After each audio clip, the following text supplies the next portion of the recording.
Katika maisha yetu, unapofanya jambo fulani, kuna mipango ambayo ulikuwa umepanga. Kuna kitu fulani ambacho ulikuwa unataka kufanya. Wakati umefanikiwa katika lile jambo, je, utukufu unaupeleka wapi? Unajitukuza wewe mwenyewe ama unamtukuza Baba yetu aliye mbinguni, ama utukufu unaenda kwa Mungu? Tunaenda kusoma hili andiko na litatufunza kitu fulani tunafaa kuelewa.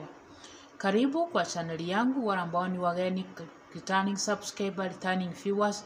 Wacha Bwana akawabariki. Nashukuru sana kwa support yenu. Wacha neema ya Bwana ikazidi kuwatosha. Mungu akatimishe haja ya mioyo yenu na akazidi kuwainua kila wakati. Leo tunaenda kusoma andiko la Bwana ambalo linatufunza kitu, kwamba unapofanikiwa katika mpango yako, unapofanikiwa katika jambo lolote, tunafaa kurudishia Mungu shukrani, maana ni yeye amefanya yale mambo yetu yakaenda jinsi tulivyokuwa tumeipangia, bali sisi wenyewe. Katika kufanikiwa kwa mambo yako, katika kila kitu unachofanya kinafaulu. Kama ni kazi uliyokuwa unatafuta, hakika umeipata hiyo kazi. Kama ni mtihani uliokuwa umefanya, umefaulu. Je, shukrani zako unapeleka wapi? Maana inafaa tukamrudishie Yesu Kristo, I did it. We need to start God did it. Mungu ndiye aliyefanya. Utukufu watu wanafaa ukamrudie Mungu, ukamrudie Yesu Kristo, maana ni yeye alifanikisha jambo fulani katika maisha yetu. Mipango yetu inapofanikiwa, wacha utukufu ukamrudie Mungu, wacha utukufu ukamrudie yeye, maana ni yeye wa kwanza. Tunafaa kumtukuza. Asante Mungu kwa maana umenitendea hili, kwa sababu akiamua kutenda, kila kitu kitatendeka. Kama ni mlango uliofungwa, na hakika hiyo milango ikafunguka kwa upande mwingine. Mrudishie Yesu Kristo utukufu, sifa na utukufu sikamrudie yeye, maana ni yeye amefanya yote yakaenda hivyo. Tunaposoma andiko la Bwana kutoka kitabu cha Matendo ya Mitume, ukisoma sura ya 12 mstari wa 23, tusikie vile inasema: mara malaika wa Bwana akampiga kwa sababu hakumpa Mungu utukufu, akaliwa na chango, akatokwa na roho. Akaliwa na chango, akatoka na roho. Huyu ni Herode. Yaani utukufu, sifa na utukufu alikuwa anataka sikawe kwake, bali si kwa Mungu ambaye aliyempa ile kiti cha ufalme aliyokuwa anakalia. Wengi wanapofuata mamlaka, wengi wanapofanikiwa katika mambo fulani, hata walio chini yake wanataka wakamtukuze yeye, wanataka wakamrudishie sifa yeye, akisahau ya kwamba hata yeye kukalia yale mamlaka ni Mungu aliyefanya akapata hiyo nafasi. Wanasahau ya kwamba kila kitu ni wao tu wanachiona, hawaoni Mungu ambaye aliyekuwa amewaweka katika ile hali kama ile mamlaka wanaokalia. Tukawe makini sana, tukasome ili jambo. Je, unapokuwa katika mahali fulani, wewe ndio mkuu, wewe ni manager katika kampuni fulani, wewe ndio supervisor katika mahali fulani, umepewa kiti ukakalie mahali fulani, je, ni kipi kile unachosoma kutoka hiyo hali? Ayaro mamlaka ama watu wamekufuatia, umekuwa katika ile mamlaka, je, sifa na utukufu zinaenda wapi? Unasahau Mungu aliyekuweka katika ile hali. Tusiwe kama Herode. Herode alikuwa anataka sifa zote na utukufu sikawe kwake, bali Mungu asipewe sifa. Ndiposa Mungu akakasirika. Malaika wa Bwana ndipo akampiga na akakuliwa na chango, na roho yake ikamtoka.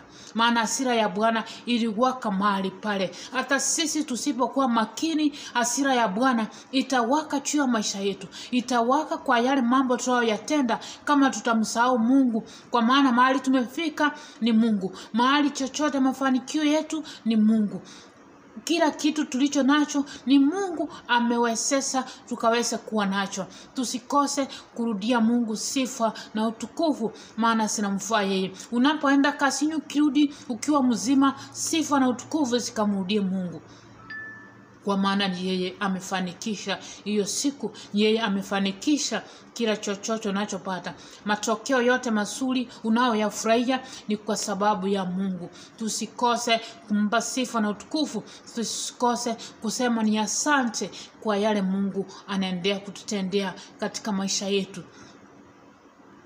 Usije ukasema kwamba ni wewe tu, maana Mungu ndiye alikupa hekima na maarifa. ukafanikiwa kwa lile jambo. Tusiwe watu wa kuchigamba tukisahau kwamba ni Mungu ametuweka katika ile hali tulionayo, katika kile kiwango ni Mungu ametufikisha pale. Tukasome kitu ili tusije tukaenda kinyume kadri na mapenzi ya Bwana. Tusije tukaangamiswe kama Herode alivyoangamizwa, kwa sababu alikuwa anataka sifa sote na utukufu sikawe kwake. Wasimrudie Mungu na hizo sote, wasiambie Mungu asante kwa umbali amewaleta, yale amewatendea, mazuri wanaoyaona katika maisha yao. Hakuwa anataka kupea watu hiyo nafasi, maana alikuwa anataka hiyo nafasi ya Mungu hakaichukue yeye. Ndipo malaika wa Bwana alimpiga na alikuliwa na chango. Tusije tukawe wachinga kama Herode, tukasahau Mungu wetu ambaye ametuleta umbali na ambaye anatupeleka katika upande mwingine.